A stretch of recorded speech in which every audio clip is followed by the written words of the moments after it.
السلام علیکم ورحمۃ اللہ وبرکاتہ۔ سوال ہے کہ قرآن مجید کو اللہ رب العزت نے آہستہ آہستہ رسول اللہ صلی اللہ علیہ وسلم کے قلب اطہر پر کیوں نازل کیا ہے؟ جس طرح سیدنا عیسیٰ علیہ السلام موسیٰ علیہ السلام ان کے پاس جو کتابیں نازل ہوئیں وہ کتابی شکل میں ہی بھیج دی گئی، لیکن رسول اللہ صلی اللہ علیہ وسلم پر آہستہ آہستہ قرآن مجید کو نازل کرنے کی کیا حکمت ہو سکتی ہے؟ تو پہلا جواب یہ ہے کہ اللہ رب العزت نے رسول اللہ صلی اللہ علیہ وسلم کے تثبیت قلب کے لیے، آپ کے دل کو ثابت قدم کے لیے، کیوں مشرکین و منکرین رسول اللہ صلی اللہ علیہ وسلم اور صحابہ کرام کو طرح طرح کی اذیتیں پہنچایا کرتے تھے، جس کی وجہ سے ان کو قدر پریشانی لاحق ہو جاتی، اس پریشانی کو فی الفور دور کرنے کے لیے اور تسلی دینے کے لیے اللہ رب العزت ایسی آیات نازل فرماتا جس میں آپ کی کامیابی اور مشرکین کی ناکامی اور سابقہ امتوں اور نبیوں کا تذکرہ ہوتا، اور پھر اس کا فائدہ یہ ہوتا کہ آپ پرسکون ہو جاتے اور مطمئن ہو جاتے، جس طرح کہ اللہ رب العزت نے قرآن مجید میں بھی اس بات کی طرف اشارہ کیا ہے۔ سورۃ الہود آیت نمبر 120 ہے، وَقُلًّا نَّقُصُّ عَلَيْكَ مِنْ أَنبَاءِ الرُّسُلِ مَا نُثَبِّتُ بِهِ فُؤَادَكَ، ہم رسولوں کے حال احوال آپ کے سامنے اس لیے بیان کرتے ہیں کہ اس کے ذریعے سے آپ کے دل کو مضبوط کر دیں۔ تو پتہ یہ چلا کہ کبھی رسول اللہ صلی اللہ علیہ وسلم پریشان ہوتے تو اللہ رب العزت سابقہ انبیاء کی پریشانیوں کا تذکرہ کر دیتے، کبھی ایوب علیہ السلام کی مصیبت، اور کبھی توحید کی خاطر سیدنا ابراہیم علیہ السلام کا آگ میں جانا ذکر کرتے، کبھی یونس علیہ السلام کا مچھلی کے پیٹ میں ان کا جانا ذکر کرتے، وَذَنُّونِ إِذْ ذَهَبَ مُغَاضِبًا فَظَنَّ أَن لَّن نَّقْدِرَ عَلَيْهِ فَنَادَىٰ فِي الظُّلُمَاتِ أَن لَّا إِلَٰهَ إِلَّا أَنتَ سُبْحَانَكَ إِنِّي كُنتُ مِنَ الظَّالِمِينَ۔ تو آقا علیہ السلام کو جب پرانے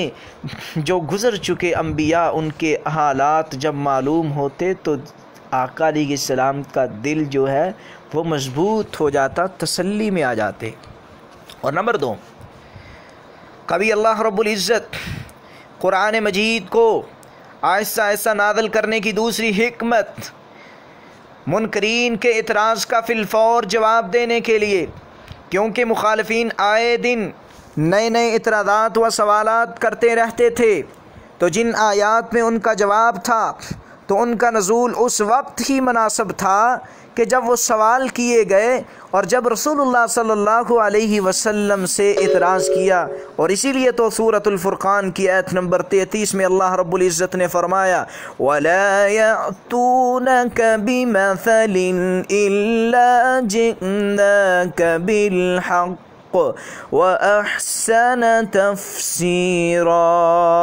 اور وہ آپ کے پاس اس کی مثل کوئی چیز نہیں لا سکتے تھے مگر ہم نے اسے ٹھیک آپ تک پہنچا دیا اور سب سے اچھی طرح کھول کر بیان کر دیا۔ کیا مطلب ہے؟ وہ آپ کے پاس دلائل نہیں لا سکتے، لیکن ہم نے آپ کے لیے تمام دلائل کو پیش کر دیا ہے۔ جب بھی منکرین نے کوئی اعتراض کیا، کبھی وہ سوال کرتے تھے رسول اللہ صلی اللہ علیہ وسلم سے، وہ کہتے تھے ہمیں یستفتونک، کبھی سوال کرتے وہ کہف کے بارے میں، کبھی کس چیز کے بارے میں، کبھی کس چیز کے بارے میں سوال کرتے تو اللہ رب العزت قرآن مجید کو نازل فرما دیتے۔ جس طرح ایک عورت آئی تھی، اس نے سوال کیا تھا اپنے خاوند کے بارے میں، اعتراض کیا کہ میں کیا کروں، تو اللہ رب العزت نے قرآن مجید کو نازل فرمایا قد سمع اللہ قول التی تجادلک فی زوجہا وتشتکی الی اللہ۔ اور اسی لیے نمبر 3،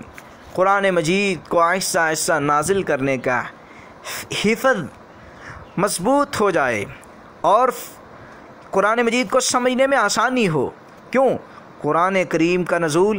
ایک ان پڑھ قوم پر ہوا تھا، ان کی طاقت میں نہ تھا کہ مکمل قرآن مجید یک بارگی سمجھ لیں اور یاد کر لیں، اس لیے تھوڑا تھوڑا کر کے نازل کیا گیا تاکہ اسے سمجھنے اور یاد کرنے میں آسانی ہو اور اچھی طرح ان کی تعلیم اور تربیت ہو سکے۔ قرآن مجید کو آہستہ آہستہ نازل کرنے کا مقصد، نزول قرآن کے وقت عرب کا معاشرہ انتہائی ابتر ہو چکا تھا اور ان میں حلال و حرام اور طیب و خبیث کی تمیز ناپائید ہو چکی تھی، اس لیے حکمت کا تقاضا تھا کہ ان کی اصلاح درجہ بدرجہ کی جائے تاکہ ان کو احکام پہ عمل کرنے میں بوجھ محسوس نہ ہو۔ جس طرح اللہ رب العزت نے تدریجاً بھی قرآن مجید کو نازل کیا ہے، یہ بھی مقصد تھا کہ لوگوں کو ہم درجہ بدرجہ احکام بتلائیں گے تو لوگوں کے لیے اس پر عمل کرنا آسان ہو جائے گا۔ جیسے کہ اللہ رب العزت نے شراب کو حرام کیا ہے تو اس کی حرمت یک بارگی نہیں کی، پہلی دفعہ اس کی قباحت کی طرف صرف اشارہ ہی تو کیا ہے، جس طرح کہ سورۃ البقرہ کی آیت نمبر 219 میں ہے۔ رسول اللہ صلی اللہ علیہ وسلم پہ اترنے والا قرآن سورۃ البقرہ 219 میں اللہ رب العزت فرماتے ہیں، يَسْأَلُونَكَ عَنِ الْخَمْرِ وَالْمَيْسِرِ قُلْ فِيهِمَا إِثْمٌ كَبِيرٌ وَمَنَافِعُ لِلنَّاسِ وَإِثْمُهُمَا أَكْبَرُ مِن نَّفْعِهِمَا۔ اور وہ آپ سے شراب اور جوئے کے متعلق پوچھتے ہیں، کہہ دیجئے ان دونوں کاموں میں بڑا گناہ ہے اور لوگوں کے لیے کچھ فائدے بھی ہیں، مگر ان کا گناہ ان کے نفع سے بہت زیادہ ہے، بڑا ہے۔ تو پہلا حکم صرف اتنا ہی کہا گیا کہ اس میں شراب کے پینے میں فائدے کم ہیں، نقصان زیادہ ہے۔ ابھی شراب کو حرام نہیں کیا اور اس کے بارے میں صرف اتنا ہی بتلایا ہے کہ اس کے فائدے کم ہیں، نقصان زیادہ ہیں، ابھی نقصان بھی نہیں بتلایا۔ اور پھر قرآن مجید دوسری مرتبہ شراب کا حکم آتا ہے، پھر اوقات نماز میں اس کے پینے پر پابندی لگا دی گئی۔ کچھ لوگ سمجھدار وہ شراب چھوڑ گئے پہلے حکم سے ہی، انہوں نے سمجھا کہ حکمت کی بات ہے، جس چیز کا فائدہ کم ہو نقصان زیادہ ہو اس کو پینے کا کیا فائدہ، اتنی محنت کے باوجود شراب بنائی جائے آدمی اس کو پیے۔ پھر دوسرا حکم آیا سورۃ النساء آیت نمبر 43، اللہ رب العزت قرآن مجید میں فرماتے ہیں، یا ایھا الذین آمنوا لا تقربوا الصلاة وأنتم سكارى حتى تعلموا ما تقولون۔ والو نشے کی حالت میں نماز کے قریب بھی نہ جاؤ حتیٰ کہ اپنی بات کو سمجھنے لگو۔